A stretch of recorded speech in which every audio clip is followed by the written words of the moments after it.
Hi, and welcome back to Purple Collar Life. This video is our 1-year review of the Super Duty F350. This is the XLT with the 7.3 Godzilla, 10-speed transmission, crew cab, 1-ton, long bed pickup truck. Like I said, this is our 1-year review. We bought this truck used 1 year ago.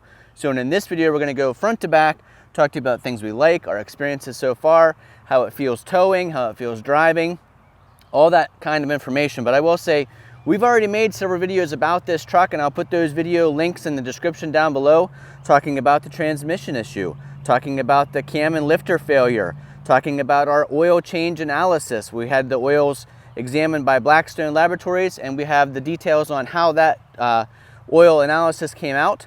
But overall, this video is just about our experiences so far. This truck has 29,000 miles on it now. In the last year, we put just over 10,000 miles on it. So in 1 year, 10,000 miles on the truck, 29,000 total. Let's get started. We've got the truck sitting out. It's a hot day today. I don't want it to leave it all closed up. So let me show you this trick I learned. For those of you that don't know, this is my key fob. And if you hold down, so you click the unlock button to unlock it. If you hold down that button, it'll open both front windows. So we'll start right here in the front of the truck. This does have the chrome package on it, and I put a video link down below of the FAQs that gives you more information about this truck and the features and options it has. But it does have the nice big chrome grille. A little bit harder to keep clean than if it were black, but I like the look of it coming on at traffic. It's nice to see these XLT chrome package trucks. We have the nice bug shield, and as you can see, there's a pretty steep grade to the front of the hood here, so we would be getting chipped up by stone chips if it weren't for this bug and stone shield. Underneath this is the 7.3 engine, and I think people a lot of times ask, what did you come from? We came from a diesel truck. It was the 6.0, and I would say the gas 7.3 is very comparable as far as towing goes. I feel like it's very similar towing impression. Vehicle behind me, or a trailer behind me at 12,500 pounds, feels about the same with the 7.3 Godzilla as it did with our 6.0 Power Stroke. So a very similar feel in towing there. I would say this seems as capable as that Power Stroke the 6.0 was. What do you think about towing and driving so far compared to the old truck? Well, I'm never driving when you're towing anything, but I do like that this is quieter than the diesel. Yeah, that's a good point too. When we're driving down the road, there's a noticeable decibel level difference in this truck than there was in the diesel, much quieter. Now, when you're in tow haul mode, I do like the kind of grumble you get when you're going up a hill towing weight, whether that's 4,000 pounds or 12,000 pounds, sounds pretty impressive. The other thing I want to mention up here at the front of the vehicle is the look of this at nighttime. It does have the cab lighting, which looks really impressive. It's got a lot of really good lighting on it. Those cab lights are LEDs. There are lights on the sides of the mirrors that are really nice. And there is down lighting under the mirrors, which I think you have mentioned before. You really like how it lights up the area around the truck. So those are all features. As far as these quad headlights, these are not the LED headlight option, but they're very bright. So in low beams, you've got 4 headlights pointing forward. It's good lighting at nighttime. We do also have these fog lights on the front of our truck. And I don't know if that's something that's just because this is newer and all new vehicles have that now because the other truck was 17 years old. But this is a really nice truck at night. I feel like all of the traveling we did, even when we went up to Black Lake and back in the day, stopping at the rest stops and things, I felt like the whole truck was lit up from a distance. It was lit up when we were getting in and out. So yeah, I really like that. Really nice. A lot of exterior LED lighting that lights things up nicely. And like I said, these headlights do a nice job driving at nighttime. So working our way from the front back here, here's the Goodyear Wrangler tires that came on the truck, OEM.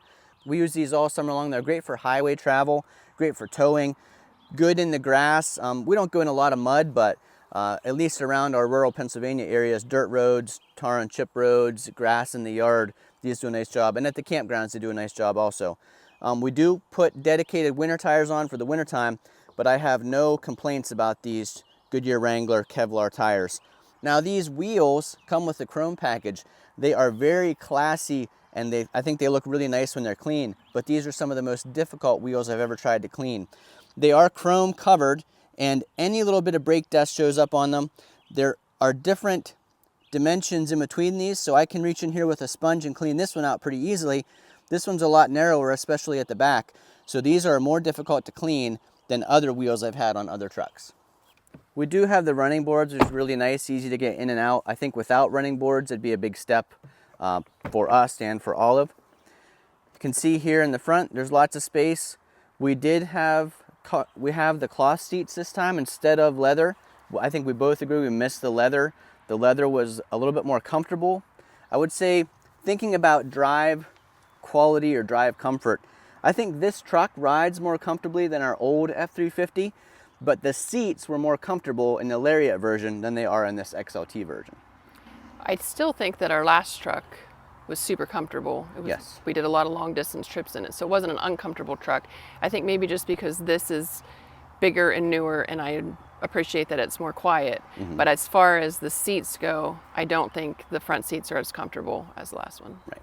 These do have heated seats, but I used them not that much this wintertime. We had a pretty mild winter here in Northwest Pennsylvania. We'll talk more about that when we get back to the back tires and talk about the wintertime driving. But Jennifer, you recently took a long trip here in the back of the truck. When you talk about what your thoughts were in this area where normally Olive rides. Not going anywhere. So typically I would not ever ride in the back of the truck, but we were taking Mackenzie to meet up with some friends in Black Lake, and we wanted Olive to go with us, and she wasn't feeling well, so I opted to sit in the back. One of my favorite features in the truck that, we only have Mackenzie and we have Olive, so when we are traveling, most of the time we'll only be the two of us, or we'll only have Mackenzie with us. So it's nice that the seat can go down and the dog cover can still stay in for Olive to travel with us. But I rode, probably 7 hours back here straight, heading up to Black Lake. And I would say that for me, it was way more comfortable than even the front seat. I like that I could sit, I had tons of leg room. And Olive always likes that we do have the 4K9's hammock in there. I'll put an Amazon affiliate link, but that you can see that allows you to fold that back seat upright, and then that hammock goes the whole way from the front seats to the back seat. So I think it keeps a lot of dog hair off of the seats, first of all, but it also gives her kind of a cradle to stay in the truck. And again, I don't know if that's something that all new trucks have now, but I feel like if anybody is buying a truck that has an animal at all or hauls anything in the cab, those flip-up seats are really nice. And the other thing this truck has that makes that possible is the fold flat flooring. So there is storage under the seats that we could be using, but we fold all that flat so that it's a nice flat base for Olive to stay on. And I would say we flip this up and down and put the dog cover back over this seat all the time. Yeah. Like it's not like our third row seat in the Expedition we use maybe a few times a year. Right. I feel like this feature, having the seat be able to come down, we use on a regular basis. Yes. We do have in our truck no carpet. So this is kind of a rare thing, XLT with no carpet, but I'll say that this is very easy to keep clean, easy to sweep it clean, easy to wipe it clean. The problem I have with it is a little bit slippery. So I've noticed a lot when I'm backing up a trailer, I twist around and my foot kind of pushes off to twist around. There's been a couple times where my foot slips on that flooring when I'm twisting around to back up to push the trailer. And we weren't sure at first. I mean, there wasn't a lot of trucks on the market when you were shopping for this. So we had to have our wish lists and sort of see everything that we could get. We weren't sure about not having any carpet in it at all. We thought it looked more like a work truck. But I do feel, as far as being sanitary and traveling with Olive, that it's been nice. Yeah. Yeah. So like I said, this is the full 8-foot bed. I have had an 8-foot bed truck before, but it was behind a regular cab. So this is the first truck I've ever owned with a crew cab and an 8-foot bed. The primary reason we wanted the 8-foot bed was for fifth wheel towing. It gives us more room to tow the fifth wheel. You can turn a little bit sharper because you're not worried about the front of the corner of the fifth wheel hitting the back of the cab of the truck. The second reason for fifth wheel towing that we wanted the 8-foot bed is the larger fuel tank. You get the largest gas tank possible with your 8-foot bed. That gives us more range before we have to stop and get more gas when we're towing. Those are the two main reasons we wanted the 8-foot bed.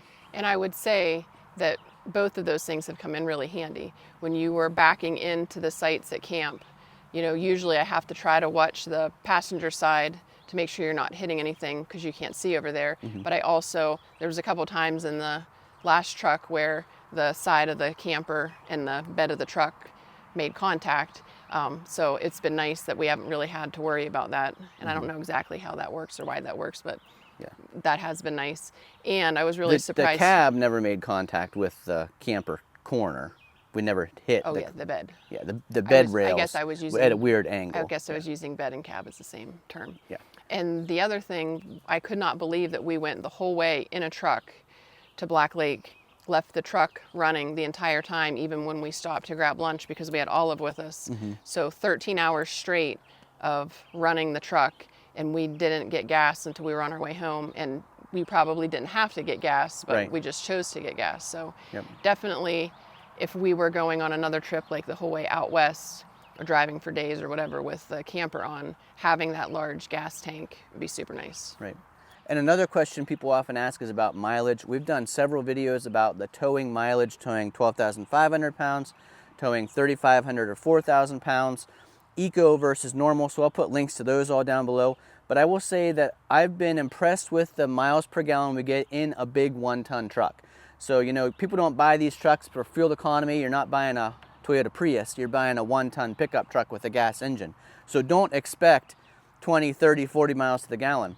But I will say for a truck this size, I have been impressed that we're not in the single digits towing and driving all the time. So check out those other videos where we talk about the actual fuel mileage. I will say that right now, I reset my trip this summer because I knew we'd be towing the camper a lot, towing the boat a lot, towing the jet ski, hauling a lot of things. In the last 1,900 miles, I'm averaging 12 miles per gallon. And that is all towing, idling time, you know, for camping and boating. And that's very little highway miles. Very little highway miles, yeah. And like I say, a lot of idling time because Olive's a lot of times in the truck when we have to run errands with the air conditioner running. Yeah. So. Olive has spent hours in the truck. I mean, cumulatively, hours in the truck with the air conditioning running only because she doesn't want to be home by herself right now. So I'd say that a 7.3 liter, I mean, that's a big engine, 7.3 liter gas engine towing 12,500 pounds or 4,000 pounds and a lot of idling. I'm happy with 12 miles per gallon. I would say if this was going to be like a regular driver, if we didn't have other vehicles to use, having the, what is it, an extended cab? Crew cab, long bed. And the long bed, like picking up groceries at the grocery store, you know, is extremely difficult, especially when it's busy. I almost feel like I'm in a tractor trailer, like I'm looking for a massive place. Yeah. Doesn't matter if I back the tailgate the whole way up to the sign, I'm sticking out way beyond where the end of the parking lines are, and I'm afraid somebody's going to hit us. So as far as a daily driver goes, if we had to, like if we only had like my vehicle and then this was our other vehicle, this is a really large truck to be in parking lots. Like drive-throughs, if you go through the drive-through at McDonald's, it's a tight turn. A lot of times it's hard to get the front end far enough over and then not hit the back tires on the curb. Same thing with, you know, drive-through banking. So if you're trying to get to the ATM, a lot of times the ATM is the lane that's closest to the bank. It's hard to make that sharp turn into that ATM line and then back out. So there are some downsides too. You know, if this was your only vehicle, like Jennifer said, or if this was your daily driver, you'd have to kind of adjust how you do things, maybe go into the bank rather than going through the ATM. A lot of times I have to fold my mirrors in to go through the ATM line because we're a little bit wider than what the block pillars will allow when you're going in and out. But I think you get used to those if this is your only vehicle and you just adapt to where you park and how you go into stores and things like that. So we've made our way to the back of the truck here. I want to start here with these rear tail lights. I do like the tail lights. I think they're nice and bright at nighttime. I really like the blind spot radar when I'm driving on the interstate to get those notifications on my mirror that there is a car or a vehicle in my blind spot. What I'm disappointed with is they don't work with towing. And I thought that there was a way that Ford had these monitor the blind spot even of the trailer behind you. In our truck, that is not the case. As soon as I hook a trailer up, plug the trailer electrical connection in, it tells me that it's turning blind spot monitoring off and I can no longer use blind spot at all. It won't tell me even if there's something beside or just behind the truck any longer. So that's a little disappointing. The other nice thing about the back that I do like though is this camera. I used to get in and out of the truck probably 20 times backing up to a trailer and making sure I'm getting lined up right. I can see it perfectly on the camera, easy to back up, usually one attempt backing up underneath the pontoon boat or to the CarMate trailer. And it's nice too that I don't have to get out and try to give you like, you know, to the left 2 inches or whatever. Yep. And the other thing I want to mention back here is this Anderson hitch. This is my favorite hitch. This is the first truck I've ever owned with a 3-inch receiver. And the Anderson hitch is really nice, 3-inch aluminum receiver, lightweight, not as heavy as you would think, something in and out of there, but it's totally adjustable up and down. And you can flip it over from your 2-inch ball to the larger RV and heavy duty trailer ball. And I forget, was there something about this when we bought it at the dealership that wasn't right, or you were waiting on? Or So I was waiting on the sleeve. When we bought the truck, they didn't have the adapter sleeve so that I could use my 2-inch box hitches. So I kept waiting on the sleeve that makes this 3-inch into a 2-inch, and finally they sent it. But in the meantime, I got this Anderson hitch. I like this even better than a sleeve with a smaller hitch. So we do have the bed liner here. You can see the B&W fifth wheel hitch in there. We've done videos on the B&W hitch. We're using it all this summer. Last summer I used the Anderson Ultimate hitch, so you can see videos on our channel about both fifth wheel hitches. But we also have the Truck Sport tonneau cover. There's a video about that. But one of the things I really like about the new truck is definitely this step. Definitely. I use it all the time. I use the handle. Just makes it so much easier to get up and down, especially when we're camping. I do a lot of running a generator, which is in the back of the truck here, so I can get up at nighttime and turn the generator off. Just a much easier system to get in and out of the bed. Even just rolling the tonneau cover up and down, instead of trying to, step up onto a corner, it's much easier.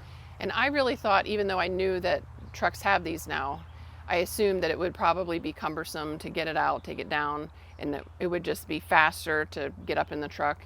But it's super easy to get in and out, and that's something that I was not anticipating using all the time, but we have. Yeah, very easy to just open and close it. It's plenty sturdy when you're coming up and down on it. I wasn't sure how sturdy it would feel. Nice and sturdy. We do have the LED inside lights. I use those a lot at nighttime. And then I have a little clip I'll put here.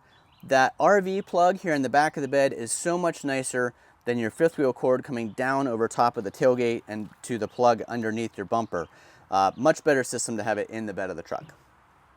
Now, is that something that all of these trucks come with, or was that specific? It's a package, so if you get like the towing package or the camper package, it comes with that. The other thing I'll note is this tailgate is not lightweight, and it doesn't have the automatic open and close like some of the newer trucks do, but it is much lighter than our old tailgate just because this is aluminum versus steel. This is the 4x4 version of the truck, and like I said, we had a very mild winter this year, but I did use four-wheel drive a couple times on highway travel or to and from locations on back roads. I also mentioned we do have dedicated winter tires. I have studded General Grabber Arctic tires that I put on this in the wintertime on separate set of rims. So, we didn't give it much of a test this winter, but I'll say it was really nice. It is nice to have the driving modes. We do have a slippery mode that I can set the truck in, and I noticed a big difference using that. It really lowers the torque when you're trying to accelerate so that you don't spin and possibly slide out. So that's nice. But this is a four-wheel drive truck that will affect the handling and the mileage a little bit more than if it were a two-wheel drive truck. But around here in Northwest Pennsylvania, you pretty much have to have four-wheel drive if you're going to drive something in the wintertime, because we do have some big snows at times. But I think comparing this to the diesel, in the diesel I used to probably feel a little bit safer in it than in my Expedition, even though I feel really safe in my Expedition. Being in this and bad roads and being in my Expedition and bad roads, I do think I prefer I feel like my Expedition is more a tank, and I feel, not that we've necessarily like slid around or anything in this. I don't know if it's because of the long bed or whatever, but I do feel like my Expedition goes better than this. Yeah, I think that's probably what you're used to. And like you say, without weight in the back of the bed, this would be a little squirrely, accelerating. If you were just in normal mode and not slippery mode, and like I say, with no weight in the bed, especially if you're in two-wheel drive. But I usually just flip that to four-wheel drive when I feel like it's going to be getting slippery, if we get stuck. That's not true. I feel like you try to play the game of how long can you go without engaging four-wheel drive. Yeah. Which drives me crazy. But I do like the four-wheel drive system in this truck. It does have the automatic hubs. My old truck, it did have the automatic hubs also, but they didn't work anymore, so I always had to lock them in if we wanted to use four-wheel drive. These ones still engage on their own. So that pretty much wraps up our 1-year review of the truck. Like I said, we've had this for 10,000 miles. It's got about 29,000 miles on it right now as a vehicle. It's a 2020, so I don't know if I mentioned that before, but this is a 2020 that we found used last year. So if you had to do it all over again, I mean, I know that you were scouring the internet, you were looking at a several hour radius from around the house trying to find a used, newer truck. So I don't know if there's more on the market now, but if you had to do this all over again, would you get this exact same truck? Yeah, that's a tough call. I think I probably would. There's been a couple things I've been worried about. So our most recent incident with the transmission was a little scary. I felt like, oh, here we go again. We got Another rid of truck with problems. we got rid of a 17-year-old truck that you had bought from new, Right. so that we didn't have to worry when we were towing and away from home, and then we were away from home towing and had trouble. So I do still question the 10-speed transmission, its reliability for us in the long haul. You know, let's say we keep this again for another long-term vehicle, 10, 15 years. I worry a little bit about that transmission, but we are still under warranty. This is certified Blue Oval used truck, so we've got the 7-year, 100,000-mile powertrain warranty that will cover the engine and the transmission for, you know, up to 100,000 miles. Yeah. And we haven't, you know, we took the other truck on 2 really long distance camping trips. I mean, the whole way out to Yellowstone area. So we took the old truck on a few long distance trips, and even when you had taken it brand new, every time you towed something, like we're talking thousands of miles, we ended up having to find a place to work on it, because even almost new, we had trouble with it. Right. So we have not yet taken this. I mean, we've towed, well, from here to Michigan, but we haven't done like a trip where we're driving 15 hours a day for, you know, several days in a row. Right. So it would be interesting to see, you know, how it does doing that. But And like I said, we've got lots of videos about this truck, about the delamination issue with the valves and the lifters, about that transmission issue we most recently had. But overall, if I had to do it again, to answer your question, I would probably buy this same truck again. Remember, there was hardly anything available. I really wanted to get away from a diesel, and I don't regret not getting a diesel, because I don't think we use the truck heavy enough, often enough to own a diesel. It's a huge expense up front.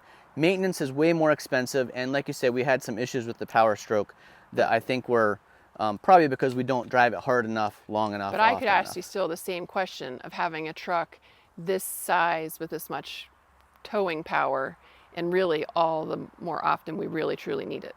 Yeah. So it is a huge expense. I mean, it's way more expensive than our cars that we spend most of our time driving, but we only have it. I mean, the main reason why we have it is to be able to go camping. And Yeah, and I think that some people try to have an F-150 to tow a camper like ours, and an F-150 technically maybe could tow a camper like ours. Our camper is rated as a half-ton lightweight camper at 12,500 pounds maximum gross weight, but personally, I would never tow our camper with an F-150. I want the braking power of a 1-ton pickup truck, or at least a 3/4 ton, and then also the payload capacity. This has enough payload to safely haul that trailer, whereas an F-150 in most cases would not. So I'd still go with an F350, even though, like you say, we really only use it for towing in the summer months, probably between, you know, April, May, and then August. So not a whole bunch. Still enough to put 10,000 miles on a year when it's not our regular driver. And like I say, all those 10,000 miles were probably towing something, hauling something. Like we don't really just drive this around very much. We did put some miles on it going to Black Lake, but again, that was nice to be able to take Olive with us. So there you go, 1-year review of our thoughts so far. We'll be able to update this video in another year, because we'll have it at least for another year. So we'll have a 2-year review in another year, but lots of video links down below of other information about this truck that you can check out. And going back to the 2 main things in the interior that this did not have, that we just didn't have the option because we couldn't find anything, is I really wish it had leather, and I really wish that it had a different console area. Yes. And I'll add a third one to that. I really wish it had the automatic HVAC control, where you set the temperature and it just maintains that temperature. I hate that we feel like we're getting way too cold. You got to adjust the fan down or change the temperature. We're getting way too hot. It's constantly working with the heat and air conditioning, versus the old truck, you just set it at 68, 69, 70 degrees, hit auto, it did all the work for you. And even though the last truck was 17 years old to us, it was a Lariat. Right. And so I think we were used to all of the features of a Lariat. And while this is a really nice truck, and I mean, really way nicer in many ways than our 17-year-old truck, it's not a Lariat. Right, yep. So if you found this video informative and entertaining, please give us a thumbs up down below. Leave those comments down below what you think of our truck so far after a year, our thoughts on the truck. what you feel is your favorite truck. I will say that I've ridden in a couple Dodges that I think are a little bit more comfortable and cushy on the inside than our Ford is, but there's a lot of features about our Ford that I really like. A lot of people leave comments, when you had so many problems with the last Ford, why do you keep buying Fords? I do kind of wonder that myself. So we've had a lot of good experiences with Ford. I've had a lot of Broncos that have been absolutely trouble-free. I've had a couple Rangers with, you know, I put 20 to 30 miles on them a year, trouble-free. And You've my got your Explorer, Expedition with your Explorer and Expedition. The Expedition now has over 160,000 miles on it, basically trouble-free. I love that thing. Yeah. So we've had good experiences with Ford. We've had good experiences with Chevy and Dodge and other brands too. So I think there's good and bad with any brand, and I don't think it's a matter of being a Ford fanboy. It's just we've had some good experiences with Ford, and we prefer the layout and the look of the Ford truck over the others in the heavy-duty segment. Mm-hmm. And even though we are a family of Ford vehicles, I mean, we've got this, we've got the Ford Expedition, you've got your Ford Ranger, we do have a Chevy Volt, so. Mm-hmm. We balance things out. All right, thanks for watching. We'll see you again the next time.